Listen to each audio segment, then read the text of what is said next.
Good morning. This is Isabelle, the Murray mower with the Briggs & Stratton 450E engine. A lot of people describe these as the modern Briggs & Stratton, which it is. It has the modern plastic carburetor under here.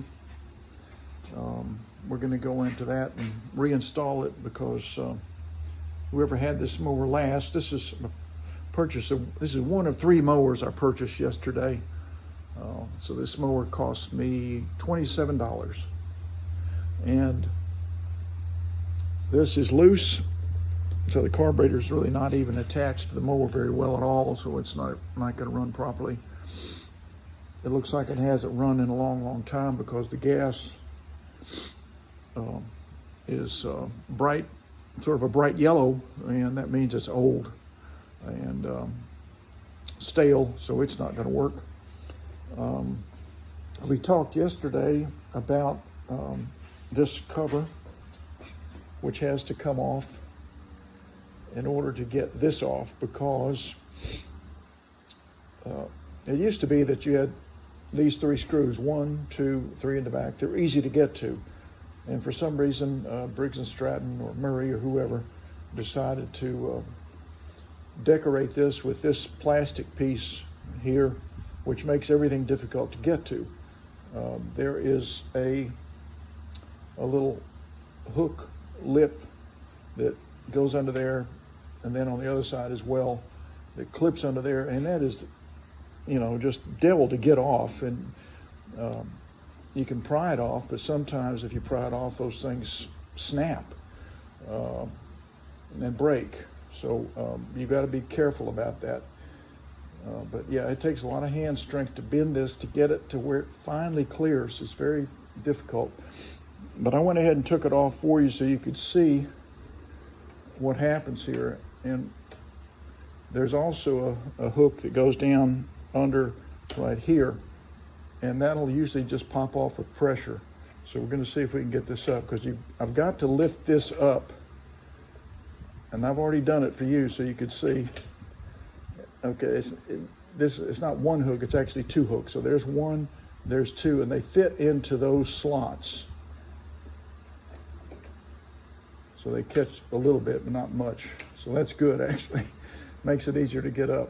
And the pull string is a little bit in the way, but I will be able to get to that screw in the back.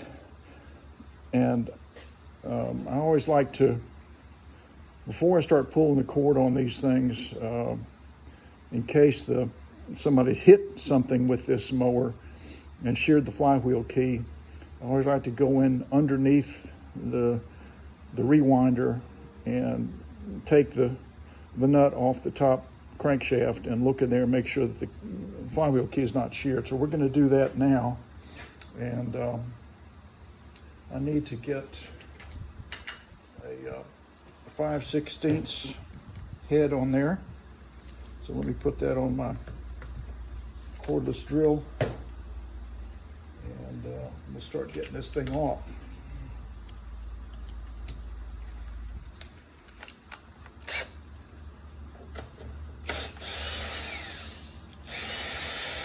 That looks like my battery's about to lose power, so I'll have to put another battery on there.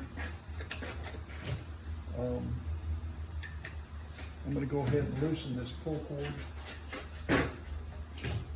so it's not in the way of that plastic piece there. Some people call it a vanity cover, but that's where the label is for that mower, showing what model Murray it is. Get this thing loose off of here. Okay, so now I'll be able to get this off pretty easily. And see, now this is the last screw. See, it is hidden. So they really didn't want you going in here to take this off. They've got it. You got to get this off to get that last screw off. Not an easy thing. And it has a hook there, that red tab, and another red tab over there which has to come off. Let's see if we can get that. See if we can get that off of there.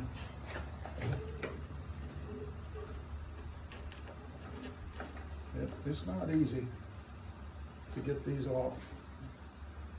So what I'll do is just bend it back a little. Hope I got enough juice on this battery. That one is almost gone. So I think this will come off now. That one's got a few more turns on it to go. Okay, so we have that piece off. I'm always looking for mouse nests, bugs, spiders, whatever interfering. And you can see another issue with this mower is that whenever they worked on the carburetor last and have this thing flopping around, then the crankcase ventilation comes here and goes back into the engine that was detached. And this whole carburetor here, see, is loose, and that's got to be corrected. So we're going to work on that today. I'm put this guy back in the holster. And the other thing I always do before I spray starter fluid or crank on these things is I want to check the spark plug. And my personal theory on this, and I see mowers every now and then that have shown signs that they have caught on fire because parts of the carburetor are melted, parts of the air filter cover plastic is melted, and I'd like to hear your comments on it, guys, if you've run into this and why you think some of these push mowers catch on fire. My personal opinion is that people are squirting starter fluid in there, or gas, raw gas or starter fluid into these carburetors, hoping that they'll get it started. And an amateur or someone has come in prior to that and thought, oh, look at that gap on that spark plug, that's too narrow, and they'll get the gap down to where there is no gap. It's basically touching. And what that does is set up a condition for not ignition so much as a fire. So the starter fluid is superheated, not by a spark, but by that superheating of that point catching fire, catching the fuel on fire, the starter fluid on fire.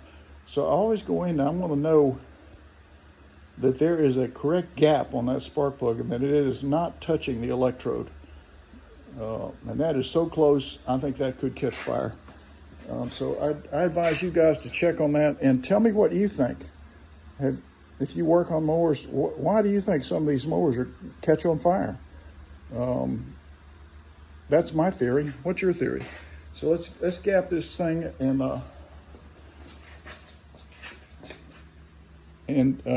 after I do that, we'll come back.